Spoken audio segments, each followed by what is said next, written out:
All right, well, good evening, everyone. It's great to have all of you here. This is the first Leading Voices in Public Health lecture for this academic year, the 2016-2017 year, which incidentally is our 10th year of having this lecture series. And over the last 10 years, about 10,000 people have in some capacity participated in one or more of these events. So I hope that we continue the momentum this year. Over the last few years, we've covered issues as important as global health and how we measure health, diabetes, obesity, a variety of really important topics. But every now and then it's important to remember where public health comes from. And the very basics of public health, of course, are water, sanitation, hygiene. Probably the greatest advance in human health in history is because of these basics. And we're really pleased this evening to have someone who is a real expert in this topic talk to us. Elynn Walter is our speaker tonight from IRC, formerly with WASH, formerly a Peace Corps volunteer in Turkmenistan, but brings a real interesting perspective to this issue. And let me just give her a special thanks. Her flight from Charlotte got canceled today. She had to reroute through Knoxville, so she's been on the road for most of the day. So please join me in giving East Tennessee welcome.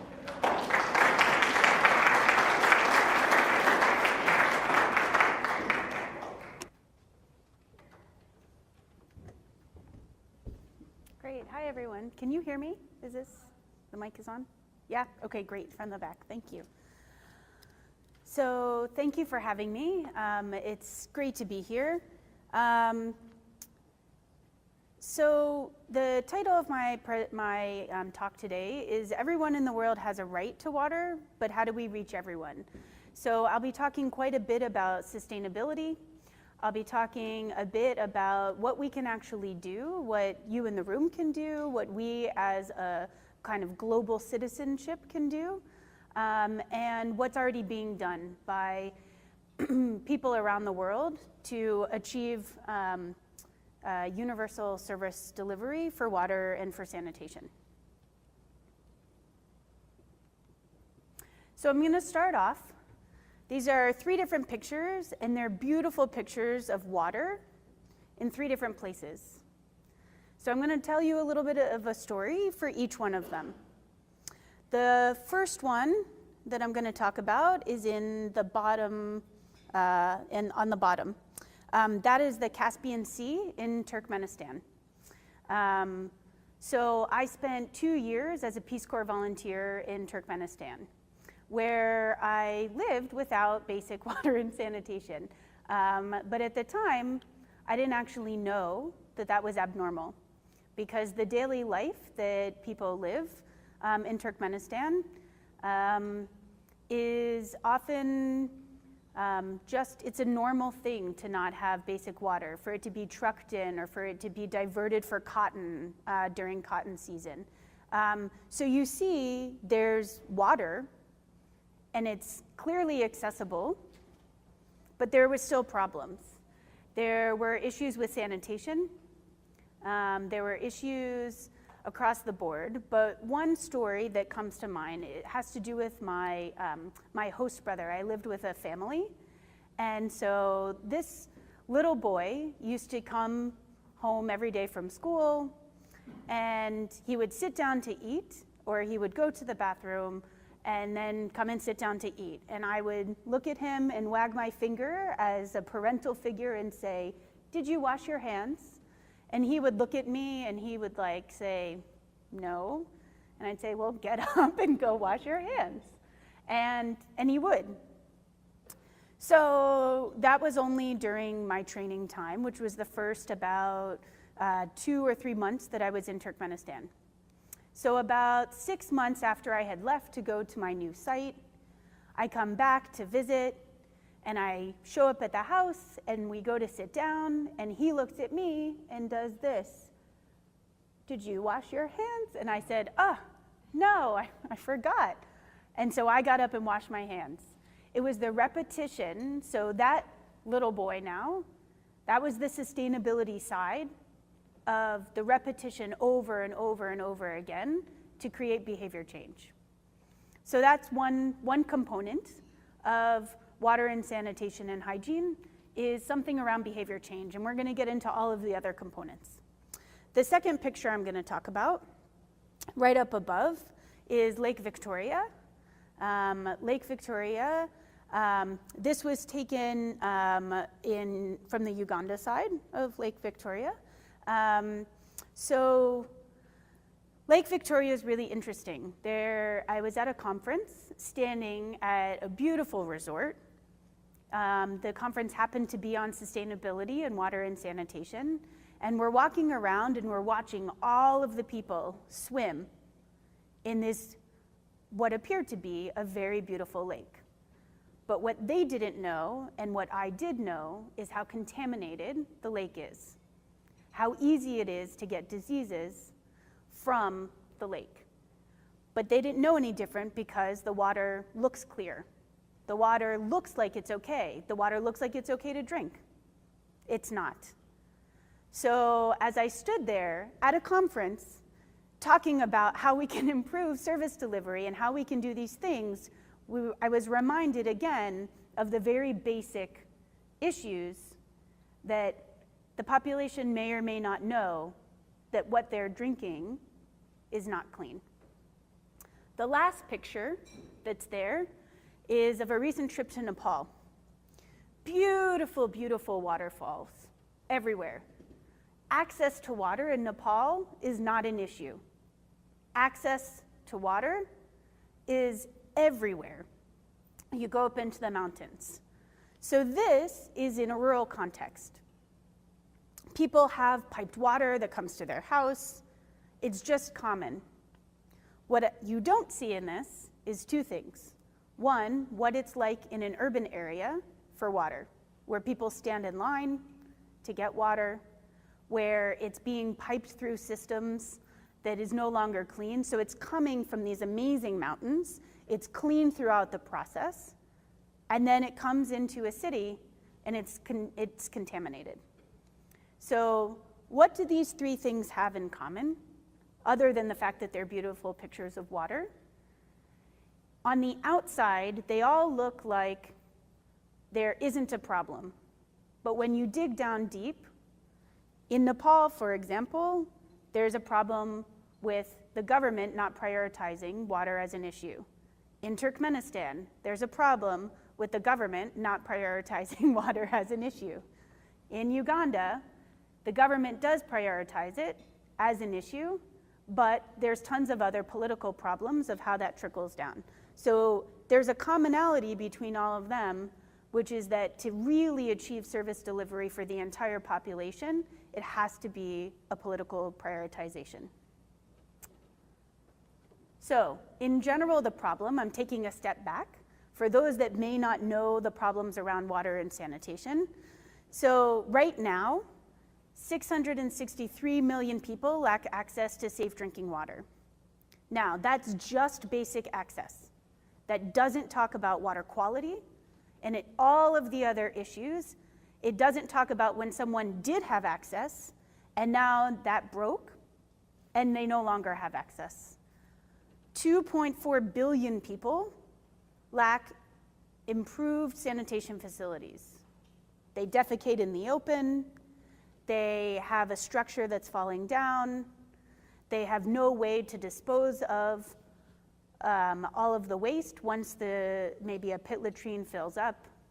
They're using something called flying toilets, where you sit on a bucket, and once you're done, you take it, you tie it up, and you fling it, because then it's no longer in your view. What do you think happens to that bag?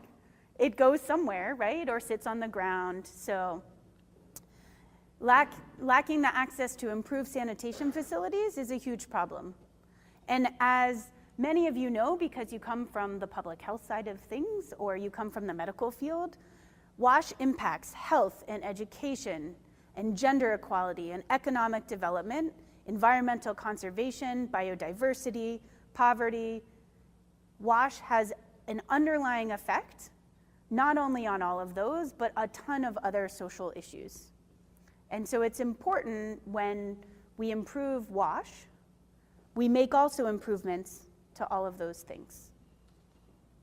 So this is just a demonstration of all of the things that could be in the water and the linkages to health. So these are all different waterborne diseases: E. coli, salmonella, schistosomiasis, cholera, hepatitis. Those are things that people face all the time around the world. There are issues, as I mentioned, about gender equality. Who do you think does most of the carrying of water? Women, children, right? It's a challenge. It's a physical challenge. It adds to the challenge when the water they're collecting looks like that bottom picture. Water quality, huge problem. And so you have the challenge of these two children, pigs and children, trying to use those 4 stalls, then what? So where do they go? Outside. The bottom picture is actually relatively improved, right? It looks like it might be falling over, it looks very scary, but it actually has a superstructure, right? It has something on top to protect from the dignity, and it's got a slab inside, which you can't see, where people can stand, and it's got a small hole. So this is a step in the right direction. The problem is, it's not a long-term sustainable solution. The rainy season comes, this disappears. It gets rebuilt, the rainy season comes, and it disappears. So then what? So again, we're talking about these things may be temporary solutions. They're steps in a process, but they're not sustainable over time. So we now have had a huge shift to sustainability. The shift to sustainability comes from many, many things. People have been talking about sustainability and what does it mean for years and years and years. But have they actually been doing it? Maybe, maybe not. In some places they have been, but what I'm going to talk about in just a second is really what does sustainability mean? There's lots of things that contribute to sustainability, and it's no longer just sustainability of infrastructure. So it's not just having something that functions as a really nice latrine. It's not just having piped water that you have periodically, even though it's piped to your house. So let's take a couple steps back. The Millennium Development Goals. The Millennium Development Goals were great for getting things like poverty alleviation, all of the social issues that the world faces onto the worldview, and to start to hold countries accountable around the world, all countries, for the things that are listed here. There isn't one specifically for water and sanitation, but it fell under ensure environmental sustainability, which is goal number 7. The problem with the Millennium Development Goals was they were all, if you look at them, reduce poverty. Achieve universal primary education is great, universal is in there. Ensure environmental sustainability, for water and sanitation, it was reductions in half. So half of the population doesn't matter? No, at the time, that's what they were trying to achieve. They were trying to get, it was an advocacy tool, and it was a way, again, to hold governments accountable. So having the population was a huge accomplishment. We met the goal for water. We didn't even come close to reaching the goal for sanitation. The sanitation, again, it was having the population that had access. We went from 2.6 billion to 2.4. So huge reduction, but not enough. So we went from here to the human right to water and sanitation. It was declared by the UN in 2010. The human right to water and sanitation talks about the fact that every single person everywhere in the world has the right to water and sanitation. The challenge is that how many citizens around the world actually know that they have that right? Most do not. If you're talking about rural Zambia, if you're talking about rural Cambodia, if you're talking about the urban population in big cities all over the world, in developing countries, people don't always know that they have the right or that they can voice their opinion about their right and demand services. So it's great that the right to water and sanitation exists, but we have to be doing more, and there are people doing more about making sure everyone knows that they have that right and the right to demand from their own government those services. So that brings us to now. So here we are. Wow, there's 17. That's way more than we had in the past. If you look at them, no poverty, 0 hunger, talks about the quality of education, right? So before it was about universal primary education, now it's talking about quality. So what's different about these? Clearly they're called the Sustainable Development Goals, so they're about sustainability. That's great. But what they really are talking about is reaching the most marginalized populations, the people who don't have access to any of these, that are living so far below the poverty line that they can't function. So it's really trying to change and look at quality, not just quantity. So it's not just the number of people who have access to something. It's getting to universal access. It's getting universal access to sustainability for a lot of these categories. So for us, in this talk today, the most important is clean water and sanitation. What's interesting about this goal is, one, we didn't have our own individual goal for water and sanitation before. Now we do. Goal 6.1 and 6.2 are about access, universal access to water and sanitation. What's really interesting is that this goal also includes integrated water resource management. It includes other components related to water that we hadn't been talking about before. And so now we're looking at a challenge. Those that are involved in water and sanitation service delivery are not always the ones involved in water resources, who are looking at catchments or looking at geographic areas where water and the environment are affected. So bringing them all together under one goal is an attempt to try to address all of those things at the same time. So, some challenges to universal sustainable service delivery. Broken hand pumps, like I spoke about before. In this picture, if the hand pump breaks and there's no one to fix it, then what? It just stays broken and people go back to whatever source they were using before. That could be river water or some kind of surface water. It may be rainwater harvesting with water catchment. It could be a variety of things, but is it as safe as potentially what's coming out of that hand pump? There's no one to empty household latrines.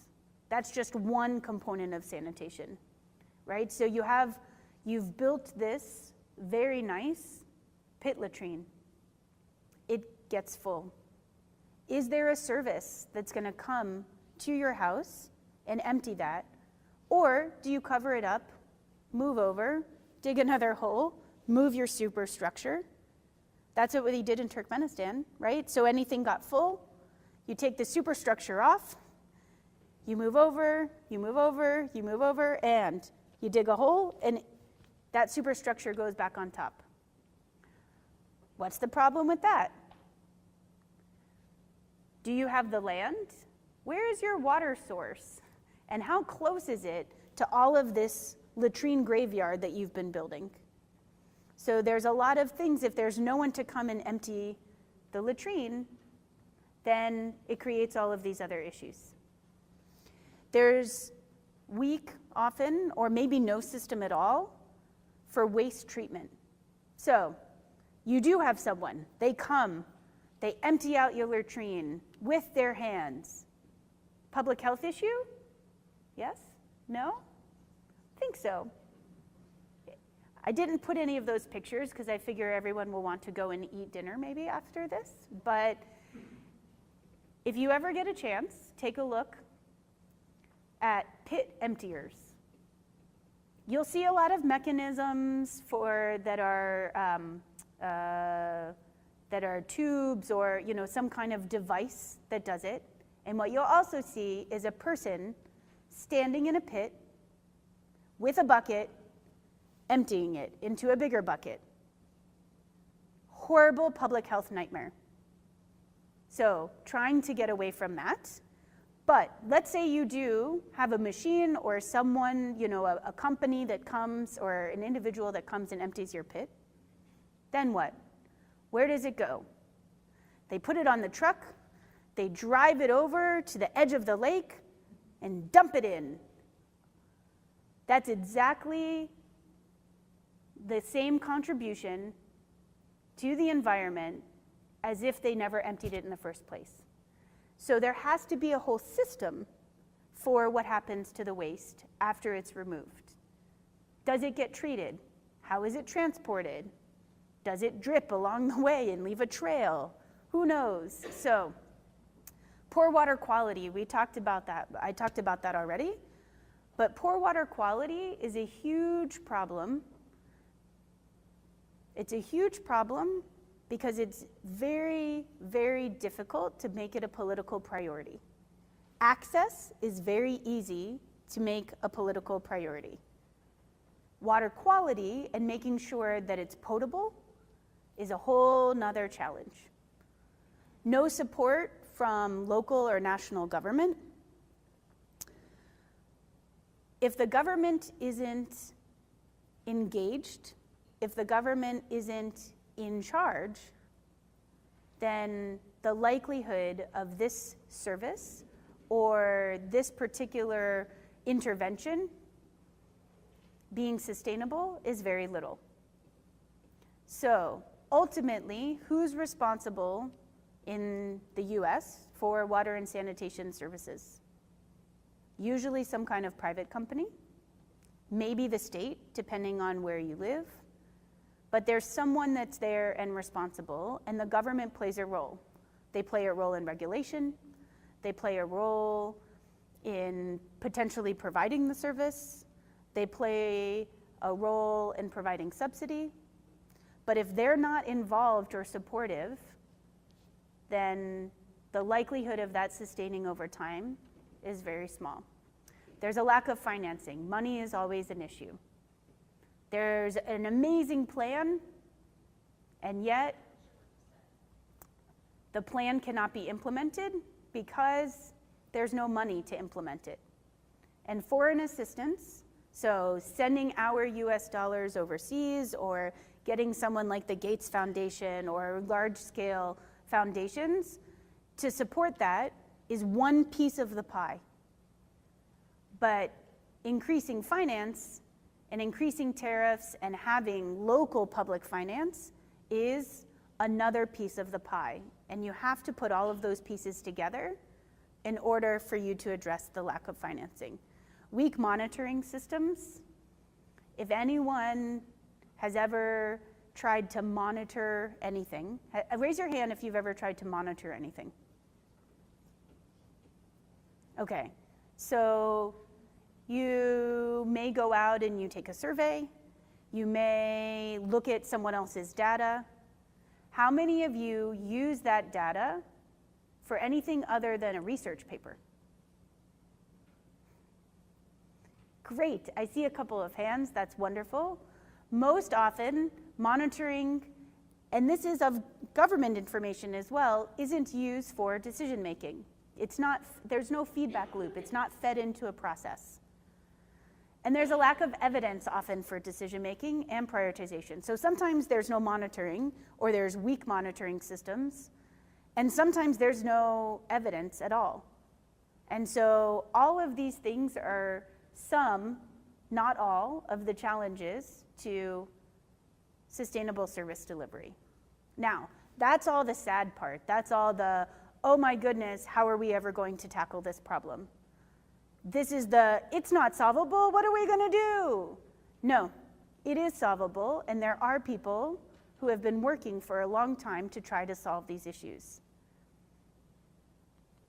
So, here are some key ingredients for sustainable service delivery for WASH. As we talked about, clearly there's a correlation to the last slide of all the things and the challenges we lack. So, financing, government ownership, infrastructure. You can't have just the hardware, but if you forget about the hardware, you're also not going to achieve sustainable service delivery. Advocacy and a strong civil society voice, environmental sustainability, social accountability, evidence-based decision-making, and private sector engagement. When I say private sector, most people will think Coca-Cola, or, yeah, Coca-Cola is the one that usually comes to mind when I talk about Pepsi, beverage companies, but that's international, like a global private sector. And they can play a role, both from their bottom line, having, for example, supply chains, that they can help contribute water treatment out when they deliver their supplies. They could do it through CSR, corporate social responsibility. But there's a whole nother category of private sector, which is really interesting, which is local private sector. So that person that you can call to empty your pit and empty your latrine is local private sector. They're making a business out of shit, which is great. So at the bottom here, we've got these 4 different circles. The first one says enhance government leadership of sector planning processes. The second one is strengthen and use country systems. The third one is use one information and mutual accountability platform. And the last one is build sustainable water and sanitation sector financing strategies. So why are these pulled out and separate? There are global systems and global platforms, like something that's called Sanitation and Water for All, which brings partner countries together. So it brings developing countries together with those developed countries that have the financing and those that need the financing, or those that need help creating strategy and those that know how to create strategy. It brings them together so that both sides make commitments in line with these 4 things, which are collaborative behaviors that all parties need to be thinking about as they move towards sustainable service delivery. So, how are we going to achieve the SDGs? Key is partnership and collaboration. None of us can do it by ourselves. We have to be doing it together. We have to be learning from one another, and we have to share that learning. We have to have feedback loops and taking any evidence that we pull from a community or we pull from a country and feed it back to them so that there are decisions that can be made based on really hard evidence about what is going to be successful. Advocacy. Clearly, I come from an advocacy background, so I was trying to subdue it a little by not making it first, but clearly, I think advocacy is extremely important. Influencing others to make those decisions is key, and the role of advocacy has been underplayed for a very long time. Here in the US, almost all advocacy is associated solely with lobbying. And lobbying in many developing countries is viewed very poorly. Advocacy is a dirty word in many places, but influencing is not. So using our advocacy skills and influence with others at any level is really important. Accountability. We need to be holding everyone accountable. When I say everyone, I'm not just talking about funders. I'm not just talking about governments. I'm talking about ourselves. If we do not hold ourselves accountable, then we are not making a meaningful contribution to the long-term sustainability of wash service delivery. We're holding everyone else. We can point fingers. I can say, oh, shame on you for doing those things. But when I look at my own practices, am I practicing what I'm telling others to do? So the accountability is to others and from ourselves. Local, national, and global commitments. That's commitments from communities, it's commitments from global platforms, it's commitments and follow through on those commitments. That leads back to the accountability. And then it's looking at these global platforms and how they're making contributions. As I mentioned before, sanitation and water for all. There's monitoring platforms that help keep countries on track and help them measure their progress. It looks at trends from regions to see if across Northern Africa there's trends, then maybe we need to be focusing and have a different approach to the way that we work in those places. There are also regional platforms, which I didn't put up here, that gather ministers to talk about these issues. And those are just as important as a global platform or a national platform. The last piece I want to leave you with is national platforms. National platforms, such as joint sector reviews, increase the dialogue. They help with partnerships and collaboration. They help with learning. It's a forum for advocacy. It's a forum for holding anyone in that room accountable. And it talks, that's the local and the national commitment component. So, thank you very much. I'm gonna just highlight 3 things that I'm hoping that you'll leave with, that this is achievable, and each one of you can play a role in the way that that can be achieved. It's by having a conversation with someone. It's about making them aware that this is an issue globally. It's about potentially going out and doing some of the work on the ground yourself. This is going to be a challenge, but if we work together in partnership, we can actually make it happen. And the last thing is that water is essential. Water, sanitation, and hygiene underpin all of these sustainable development goals. So let's work together to achieve universal sustainable access. Thank you very much, and that's it.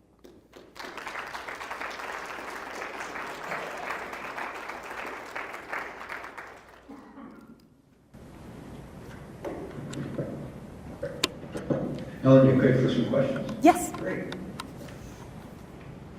Questions, anyone? Well, I'll pose a question to you. It seems like, think about the rising world population and increasing levels of poverty and disenfranchisement. This problem is going to be getting worse instead of better. Do you have any thoughts on what the global community can do in terms of trying to limit the growth of the problem, instead of just even not even getting to the point of addressing it yet? Yeah, so urbanization is a huge problem. We see that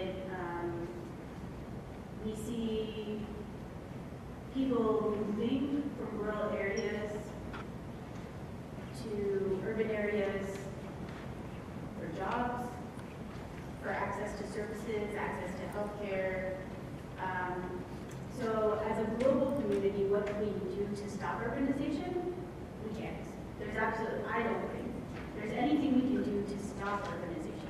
But what we can do is slowly start to address it. Understand why people are moving. Why is there this massive migration? Do we need to start thinking about peri-urban areas and getting people and increasing employment and services for all of the different types of social services that are needed, healthcare, water and sanitation, education, back to peri-urban areas to pull people away from these massive urban cities. We can also take a look at the services that are being provided, because once you reach massive populations in urban areas, the services decrease over and over again. So how can we start to address that there are these growing populations and slowly start to move with them towards providing more services in those areas and thinking about alternative solutions for those urban populations, right? The flying toilet thing that I was mentioning before happens in urban areas because there's no space to create toilets. But there have been some really creative ways that people have come up with small businesses around kind of a little epicenter of different types of services, including showers and toilets and water availability. So there are things that can be done, but we're going to have to start thinking outside of the box to start to address. Okay. So almost all of our students have a field experience or field component to their degree. And I was wondering if you can offer some low-hanging fruit suggestions to how they can incorporate WASH practices into what they're doing. Every one of them is going to do something in public health or environmental health or health sciences. How could they maybe integrate some of this into things they're seeing in rural, underserved areas locally and globally? It's a great question. So the piece that I talked the least about that I just mentioned very briefly in the beginning is the hygiene component. And hygiene, although I didn't talk about it, it's not because it's not important, but I don't have so much time. The hygiene component is one of the easiest and most cost-effective ways to really see a difference with populations. So you could say, try to think about what kind of infrastructure is missing, but the likelihood that there would be time, that there would be enough understanding of the actual population that they're working with to provide the most effective solution is probably not very high. So instead, I would recommend thinking about what are the hygiene challenges that you're seeing around. Is it that water is being contaminated? Is it that people are not really washing their hands? Is it other types of public health diseases where hygiene plays a role? Food preparation, for example. What are the hygiene practices that you're observing? And what of those with small things? There's a lot of people talk about small doable actions, right? Something very small that can make a huge impact over time. The other thing is around, I would say there's a space for advocacy and education and influencing. And so understanding what is happening, and maybe people don't know that there are services available for them related to, let's say, water and sanitation, or to hygiene services, or hygiene education. If people don't know that they're available, making them aware that there are places that they can go and that there are things that they can be doing. So hygiene, I think, is the best bang for the buck that you can get in a very short period of time, like during the practicum. I think over long periods of time, you can start to look at what are other water and sanitation, whether it be infrastructure or policy issues. And that's the other place that I think that there's opportunity is around policies. So maybe the population that you're working with at a very localized level doesn't have a policy in place or it's not implemented. So what can you do? Can you be a voice, maybe in partnership with the population, to help them create the messages that they can bring to their local government? Some off-the-cuff ideas. So thank you very much for taking the time to come speak to us about water. In your line of work and in national engagements with various governments, what kind of evidence have you found to be the most convincing for bringing attention to water in African countries.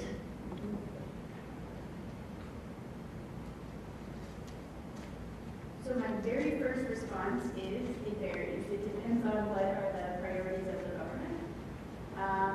Very compelling arguments are often those that are linked to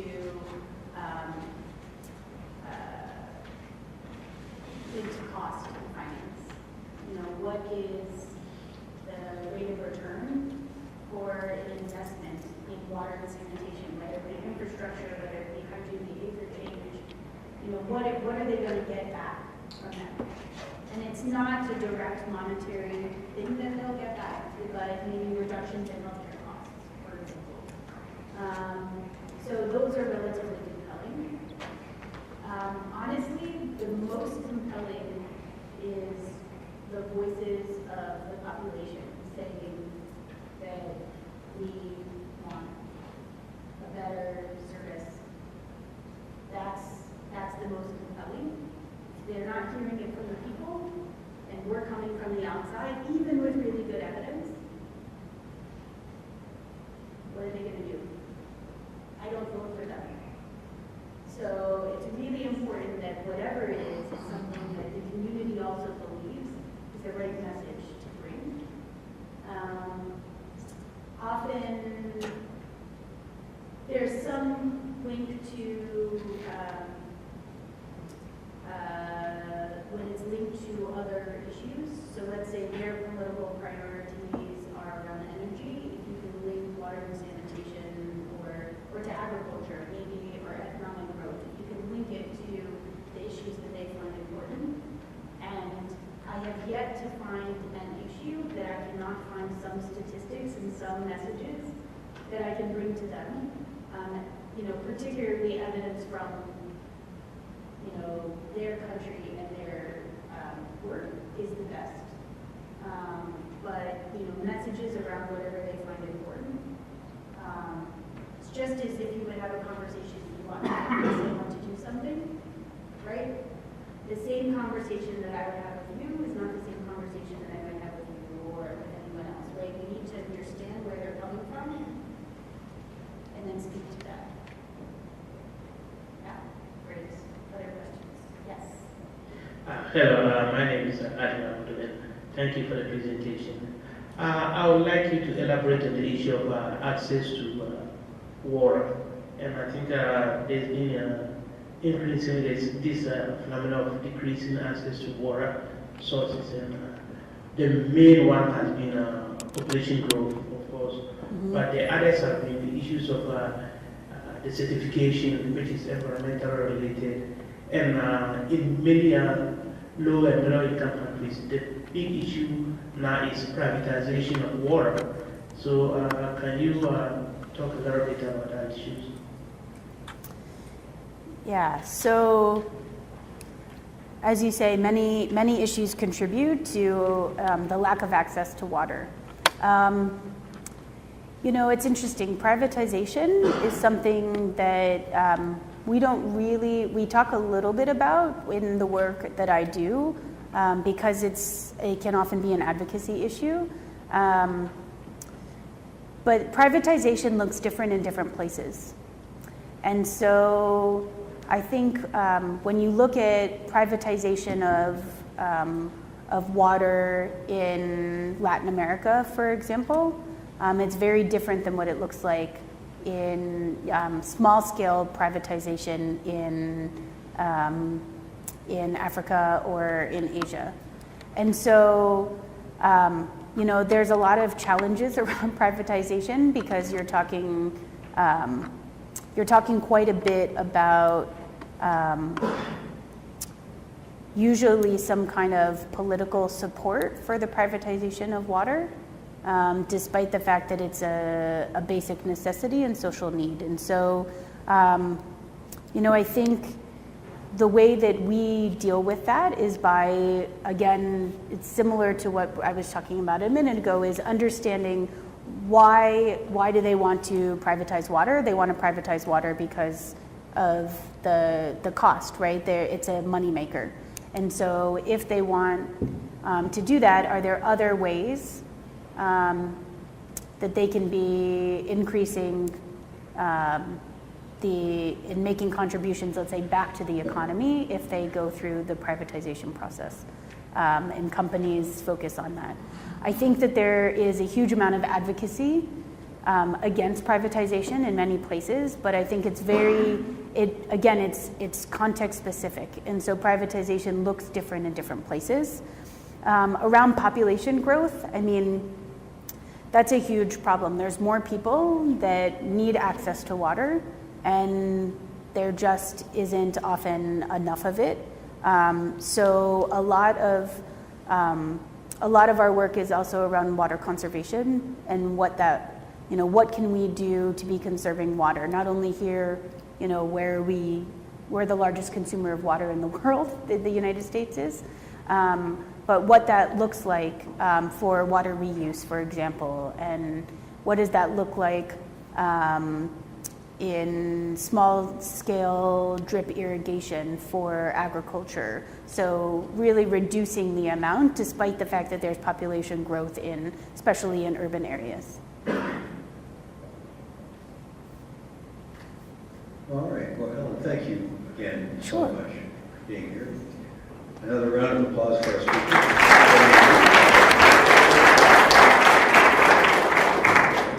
As always, we have parting gifts for our speaker. The first is to bestow on you the honor of honorary professor in the College of Public Health. Oh, wow, thank you very much. Congratulations. Thank you. And we always try to get a box that's slightly too large to fit on the carry-on luggage, but we'll be happy to mail that for you. Oh, great. So Thank you very much. so Thanks. That was very good. Thanks for having me. And our next leading voices will be November 10th, when a former ETSUer, Alan Dyer, some of you remember Alan, will be speaking on "It's Not Over When It's Over, the Health Impact of War and Political Conflict." So hopefully I'll see you all on the 10th. Thank you for being here this evening. Thanks to you all, and good night.